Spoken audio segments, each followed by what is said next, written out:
Expand design, a roomy cabin, dual tone interiors, 15 smart utility spaces, and a large boot space, all there to expand your life.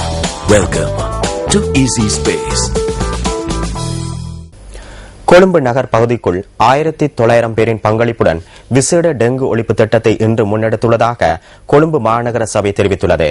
Colombo மாநகர சபையின் சுகாதார வைத்திய அதிகாரிகள், பொது சுகாதார பரிசோதகர்கள் மற்றும் ராணுவம் உட்பட போலீசாரும் இணைந்து இந்த திட்டத்தை முன்னெடுத்துள்ளதாக பிரதான சுகாதார வைத்திய அதிகாரி ருவன் விஜயமுனி தெரிவித்தார்.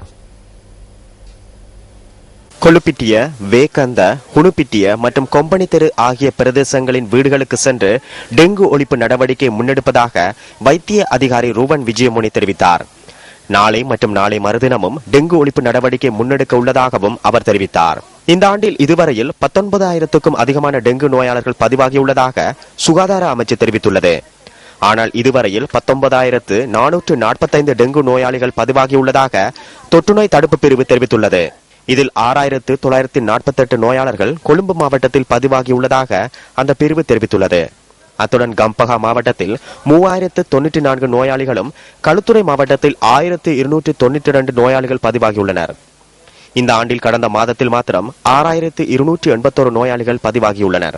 அத்துடன் கடந்த சில நாட்களில் மாத்திரம் 211 டெங்கு நோயாளிகள் பதிவாகியுள்ளனர்.